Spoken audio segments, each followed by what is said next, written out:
ప్రజా పిలుపు న్యూస్‌కి స్వాగతం. మహిళలు తమకు నచ్చిన రంగాల్లో తమ నైపుణ్యాన్ని ఎంచుకుని ఆర్థికంగా ఎదగాలని శాసనసభాపతి గడ్డం ప్రసాద్ కుమార్ అన్నారు. వికారాబాద్ ఎమ్మెల్యే క్యాంపు కార్యాలయంలో ఏసీ కార్పొరేషన్ సహకారంతో స్ఫూర్తి గ్రామీణ అభివృద్ధి సంస్థ వారి సౌజన్యంతో ఉచిత శిక్షణ పూర్తి చేసుకున్న మహిళలకు ఉచిత కుట్టు మిషన్లు సర్టిఫికేట్ల పంపిణీ కార్యక్రమంలో స్పీకర్ ప్రసాద్ కుమార్ పాల్గొన్నారు. ఈ కార్యక్రమాన్ని ఉద్దేశించి సభాపతి ప్రసాద్ కుమార్ మాట్లాడుతూ రాష్ట్ర ప్రభుత్వం మహిళా సాధికారత నిమిత్తం వివిధ రంగాల్లో మహిళల ఆర్థిక అభివృద్ధికి తోడ్పాటును అందిస్తుందన్నారు. వికారాబాద్ జిల్లా కేంద్రంలో 35 మంది మహిళలకు 90 రోజుల పాటు కుట్టు మిషన్లో శిక్షణ ఇచ్చి సర్టిఫికెట్లు పంపిణీ చేయడం సంతోషదాయకమన్నారు. కుట్టు మిషన్ల శిక్షణ పొందిన మహిళలు తమ కుటుంబాలకు ఆర్థిక తోడ్పాటుకు ఎంతగానో దోహదపడుతుందన్నారు. కుట్టు మిషన్లో నైపుణ్య శిక్షణ పొందిన మహిళల ఆర్థిక అభివృద్ధికి వివిధ సంస్థల్లో ఉపాధి అవకాశాలు కల్పించే బాధ్యతను ఎస్సీ కార్పొరేషన్ అధికారులు తీసుకోవాలని స్పీకర్ సూచించారు. ఈ కార్యక్రమంలో అదనపు collector M Sudheer, SC corporation ED Babu Moses, RTA సభ్యులు జాఫర్, స్ఫూర్తి గ్రామీణ అభివృద్ధి సంస్థ ప్రధాన కార్యదర్శి Venugopal Reddy, technical training incharge ప్రసన్నలు తదితరులు పాల్గొన్నారు.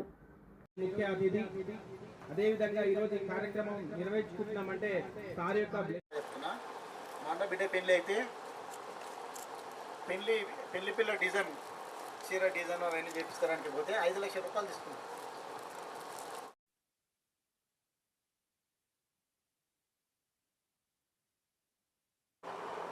అభినందిస్తూ శుభాకాంక్షలు తెలియజేస్తూ, ఎందుకంటే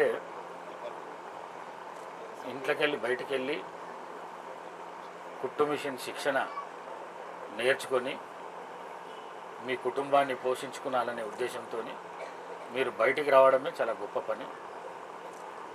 మరి మీ అందరూ 35 మంది ఈరోజు కుట్టు మిషన్లు తీసుకుంటున్నారు, సర్టిఫికెట్లు తీసుకుంటున్నారు. మరి మీరు నేర్చుకున్న కుట్టు మిషన్ ఏదైతే ఉన్నదో దానికి మన ఈడీ ఎస్సీ కార్పొరేషన్ ఎవరైతే బాబు మోజస్ ఉన్నాడో మీకు పని కల్పించే కార్యక్రమం కూడా వారికి చేయమని చెప్తాను నేను. ఎందుకంటే మన ఊళ్ళల్లో పని దొరకడం కష్టము. అందుకే పెద్ద కాంట్రాక్టర్స్ ఉంటారు హైదరాబాద్లో, వాళ్ళతో మాట్లాడి మీకు పని ఇచ్చే కార్యక్రమం కూడా ఈడీ గారికి నేను చెప్తాను నేను. మరి దాంతో మీకు పని దొరుకుతుంది.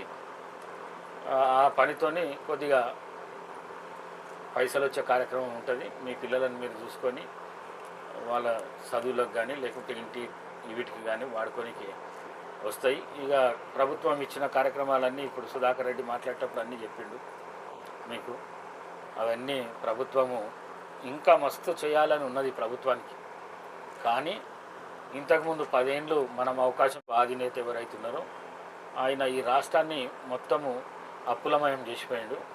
అందుకోసమే మీకు కొన్ని ఎలక్షన్ల ముందు ప్రామిసెస్ చేసినాం. ప్రతి ఇంటి యజమానికి 2500 రూపాయలు ఇస్తామని, మరి కళ్యాణ లక్ష్మి చెక్కుతో పాటు తులం బంగారం ఇస్తామని చెప్పినాం. అట్లనే పెన్షన్ ఇస్తాం, పెన్షన్ పెంచి ఇస్తామని చెప్పినాం. ఇవన్నీ కార్యక్రమాలు ఇవ్వకపోనికి కారణం ఏంటంటే ఈ రాష్ట్రం అప్పులలో ఉన్నది. ఆ అప్పులు మిత్తిగట్టనికనే సరిపోతున్నది. ఇంకొక ఏడాది అయితే ఈ మిత్తి అప్పులు కొద్దిగా సర్దు మణుగుతాయి. అప్పుడు కాంగ్రెస్ పార్టీ ఎలక్షన్లు ఇచ్చిన ప్రజాప్రభుత్వం ఏదైతే వచ్చిందో ఈ రాష్ట్ర ముఖ్యమంత్రి శ్రీ రేవంత్ రెడ్డి గారి ఆధ్వర్యంలో ఈ ఏడాది తర్వాత అవి కూడా మీకు ఇచ్చే కార్యక్రమం తప్పకుండా కాంగ్రెస్ పార్టీ చేస్తుంది. మరి ఈరోజు మీరు మిషన్లు తీసుకుంటున్నారు కాబట్టి మరొక్కసారి నేను బాబు మోజస్కి చెప్తున్నా, అందరికీ అక్కడ హైదరాబాద్లో ఉన్న కాంట్రాక్టర్లతో మాట్లాడి వాళ్ళకు పని కల్పించే విధంగా మీ ప్రయత్నం చేయాలి. ఎందుకంటే నేర్పించి వదిలేస్తే ఉట్టిగా మిషన్ ఇంట్లో తీసుకుపోయి పెట్టుకొని మళ్ళీ పిల్లలు ఎంబడిపడు, సంసారం ఎంబడిపడు అవుతుంది. అందుకే వాళ్ళకు పని ఇప్పించేస్తే తప్పకుండా వాళ్ళు మనకు అందుబాటులో ఉంటారు. వాళ్ళ కుటుంబం కూడా అన్ని విధాల ఆర్థికంగా పైకి రానికి అవకాశం ఉంటుంది. కాబట్టి మరి నా తరఫు నుంచి నేను మీ అన్న అనుకోండి, లేకుంటే పెద్దోళ్ళు ఉంటే మీ తమ్ముడు అనుకోండి. ఎప్పుడు ఏది అవసరం ఉన్నా కూడా ఈ కుట్టు మిషన్ల కాకుండా ఇంకా వేరే అవసరాలు ఏమన్నా ఉంటే కూడా తప్పకుండా ఇక్కడనే ఉంటా. నేను వారంలో 2-3 రోజులు ఇన్నే ఉంటా. మీరు వచ్చి నన్ను అడగొచ్చు. నాతో అయిన సహాయం మీకు తప్పకుండా చేస్తా అని చెప్పేసి తెలియజేసుకుంటూ సెలవు తీసుకుంటాను. వృత్తిగానే మీరు ఒక ఆల్మోస్ట్ 90 డేస్ మీరు శిక్షణ తీసుకున్నారు. ఇటువంటి శిక్షణలన్నీ కూడా మున్ముందు ఇది మీరు ఒక ఎంట్రీ పాయింట్ లాగానే ఇక ముందు ముందు కూడా మీ యొక్క ఏదైతే స్కిల్స్ ఉంటాయో గవర్నమెంట్ ఇచ్చే అన్నిట్లు కూడా మీకు బ్యాంక్స్ లోన్స్ ఇవ్వడం కానీ ఈ సర్టిఫికేట్ ఆధారంగానే ఇంకా మీ స్కిల్స్ అప్గ్రేడేట్ చేసుకుంటాం కానీ ఇంకా ఎక్కువ మంది ఉంటే కనుక ఒక చిన్న చిన్న కుటీర పరిశ్రమలు కూడా పెట్టినప్పుడు కూడా ఆ విధంగా మీకు ఫ్యాక్టరీస్ కానీ చిన్న చిన్న కుటీర పరిశ్రమలు వచ్చినప్పుడు కూడా మీ అందరూ కూడా అందులో ఉపాధి దొరుకుతుంది. దానికి సంబంధించిన కూడా మరి మీ అందరి తరఫున మన గౌరవ స్పీకర్ గారిని కూడా విన్నవించుకుంటున్నాము. అంటే అటువంటి చేస్తే లోకల్గానే స్థానికంగానే మనకు ఉపాధి అనేది ఉద్యోగాలు లాంటివి అనేవి దొరుకుతాయి. అవి దాని ద్వారా మీ కుటుంబ ఆర్థిక వ్యవస్థ బాగుంటుంది. అదేవిధంగా మీ యొక్క పిల్లల్ని మంచిగా చదివించుకోవచ్చు. మనకి చాలా ముఖ్యమైనది ఏంటంటే మనకి అంబేద్కర్ గారు కూడా అదే చెప్తారు, వృత్తి ఉంటుంది కానీ వృత్తితో మనకు ఆత్మవిశ్వాసం వస్తుంది. కానీ మీ పిల్లలందరూ కూడా చదివించాలి. ఈరోజు రేపు మనకి తెలంగాణలో దేశంలోనే ముఖ్యమైన రెసిడెన్షియల్ స్కూల్స్ అనేవి ఉన్నవి. మంచి ఆహారం పెడుతున్నాము. ఎక్కడ కూడా వాళ్ళకి ఆహారం కానీ విద్య కానీ ఆరోగ్యం కానీ అన్ని విషయాల్లో కూడా ఏది వచ్చినా సరే మరి స్పీకర్ గారు కూడా మనకి రెసిడెన్షియల్ స్కూల్స్ కూడా విజిట్ చేయడం జరిగింది. వాళ్ళ టాయిలెట్స్ కూడా చూస్తారనమాట. మరి ముఖ్యంగా ఆడపిల్లలకి రక్షణ ఉన్నదా, లైట్స్ సరిగ్గా ఉన్నా లేదా, విద్యార్థులు చదువుకున్నారా లేదా, టీచర్స్ ఏమైనా కొలుతున్నారా, అన్నీ కూడా మరి అక్కడ మన ఈ పరిధిలో అంతా చూస్తారు. అదేవిధంగా మనకు అసెంబ్లీలో కూడా మొన్న కూడా ముఖ్యమంత్రి గారు అన్నారు, గౌరవ ముఖ్యమంత్రి గారు, విద్య అనేది అది నా దగ్గరే పెట్టుకున్నాను. మనం తెలంగాణలో ఉన్నటువంటి ప్రతి ఒక్క పేద విద్యార్థులందరూ కూడా బాగా చదువుకోవాలి. ఈ సందర్భంగా మా రిక్వెస్ట్ ఏంటంటే మీరు ఎవరైతే ఆడపిల్ల మగపిల్ల అనేది తేడా లేకుండా మీ అందరూ కూడా మంచి మంచి అవకాశాలు ఉన్నాయి. మనకి రెసిడెన్షియల్ స్కూల్స్ కానీ గవర్నమెంట్ స్కూల్లో బాగా చెప్తున్నారు. ఇప్పుడు ఇంగ్లీష్ మీడియం వచ్చినది. ఏ చిన్న అంటే మీరు ఇంట్లో కన్నా హాస్టల్స్లోనే బాగా చూసుకుంటున్నారు. మీరు అందరూ బాగా పిల్లల్ని చదివించి ఏదో మనకి ఇక్కడే ఉండేని కాకుండా విదేశాలు వెళ్ళి మీ పిల్లలందరూ కూడా పెద్ద పెద్ద ఆఫీసర్లు పెద్ద పెద్ద వృత్తిలో చేరుకోవాలని కోరుకుంటున్నాము.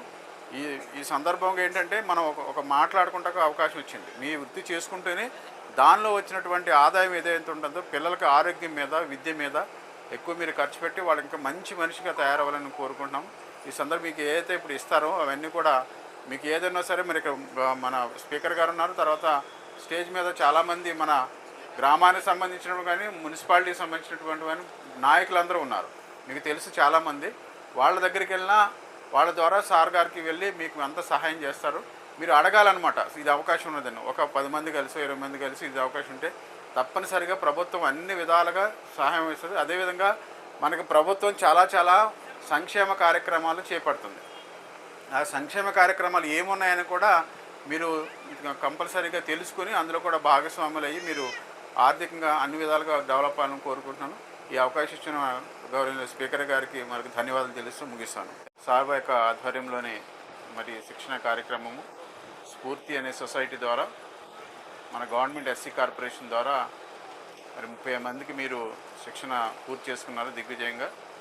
మరి ఈ కార్యక్రమానికి మీ అందరితో కూడా ప్రత్యక్షంగా మాట్లాడాలనే ఉద్దేశంతో వచ్చిన గౌరవనీయులు మన స్పీకర్ గారికి, అదేవిధంగా వేదిక మీద ఉన్నటువంటి మన నాయకులందరికీ కూడా, పత్రికా విలేకరులకు అందరికీ కూడా, అదేవిధంగా ఎస్సీ కార్పొరేషన్ ఈడీ గారికి మరి వచ్చినటువంటి అందరికి కూడా నమస్కారం తెలియజేస్తాను.